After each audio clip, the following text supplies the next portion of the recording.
Hi, my name's Elizabeth Howard. It's my first time at the Writers Colony, so thank you very much for bringing me down here, and it won't be my last time.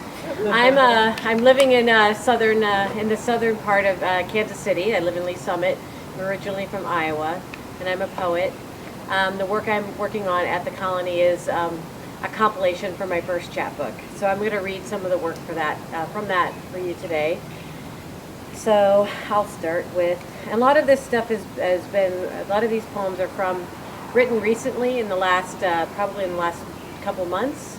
And I've noticed a sort of a pattern of nature coming into play. So, and I've also noticed that they're less political than a lot of the things that I've written in the past. I don't know if that's just because of it as a reaction to a lot of the things that are going on in the world. I'm feeling myself sort of removing myself from a lot of that anxiety and responding to the natural world as a response as a poet. So to kind of soothe myself. So I think, I hope that you'll kind of enjoy the natural world from my viewpoint. This is called Plant. Let no one refer to this stately loblolly as a plant. How long has the unswerving pine endeavored to grow straight up, leaving the hillside behind, shedding needles, dropping cones, losing branches when the Ozark storms pushed her this way and that? How long has she defied gravity, coiling taproot around the loamy sand, the rocks silently drawing hope from spring? No gardener dropped this ancient lady here. She battled her way into life, resisting disease, development, the boring pests wish to nosh on her inside out. Call her a tree, if you must, but rather say nothing at all. Leave off sound to marvel at her gentle arms, holding a summer tanager, drawing in the sun as she towers over us all.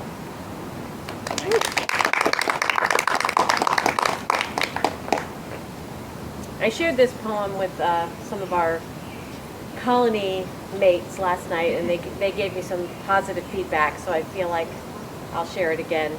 It's called Big Easy. I've never been to New Orleans, except for in a dream.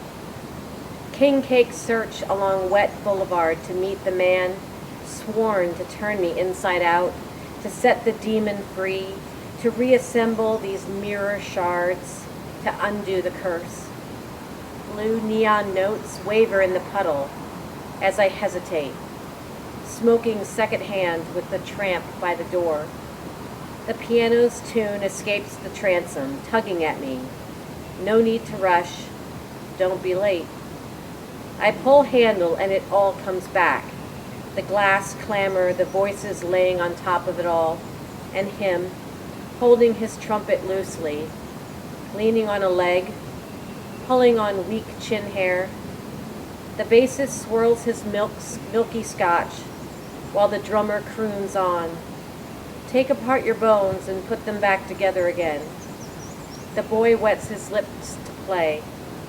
Bodies are everywhere.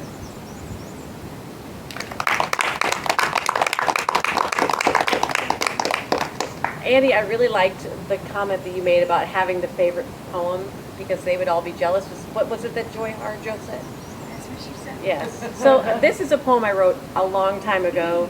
I'm from Iowa, so but I lived in Connecticut for a long time. So coming back to all the trees is a wonderful experience. But if you've ever been up to Iowa, you know that it's a lot of just empty space and cornfields and. So this poem reflects the experience that I had at one time coming back from Connecticut to my home state.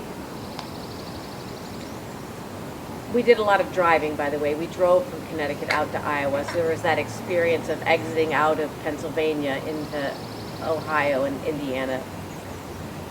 This is called Plain. Out here, it's all mostly nothing.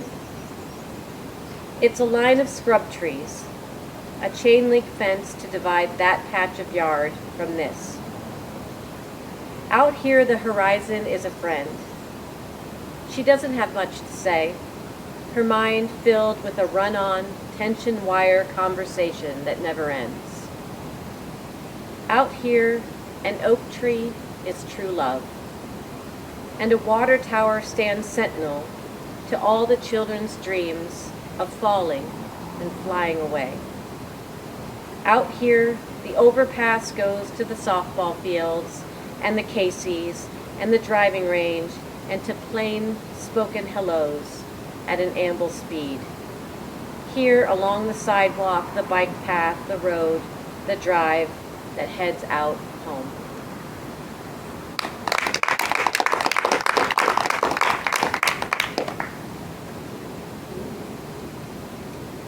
Has anybody ever seen a redwood tree? The big ones? The big ones, you know, the real big ones. That's an experience. So this poem is about my experience seeing the sequoia trees. It's called Wonder. I once stood next to a redwood tree, and I was never the same again. Never again did I wonder whether a tree had a heart, had a soul, could feel me beside him, trying to hold him in my unworthy arms. Same it went, that El Nino January, approaching the Pacific with T. Molly, a fat Northern California afternoon where gray and wind entwined, where men encased in rubber launched themselves into the waves. An ocean is a thing to be with, to try to know, its moods, its night terrors, its roiling loneliness, despite its reaching ways. Strange how a ship rocks atop, as if it thinks it rules some drop of it. Maybe only the sky is privy to the tenderness that lies beneath, peering into the many graves, looking down upon its own star-stuffed reflection. Maybe only the redwoods' unchartered tips can grasp them both, the sky unreachable, the sea unquenchable.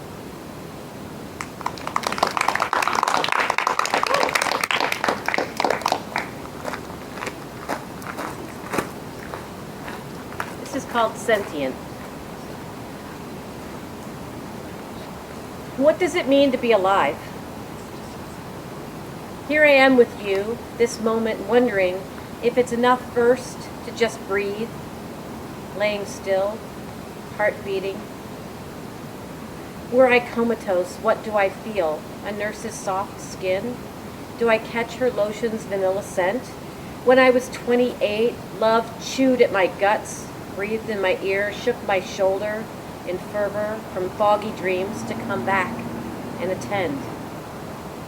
Half a life later, dreams unfold like multiverses to wallpaper nights, hammerhead stories strung along fairy-lit alleyways. All the muffled daylit hours I perceive, the edges of heat, of metal, of sapor, like the last of underwater breath. What does it mean to be alive?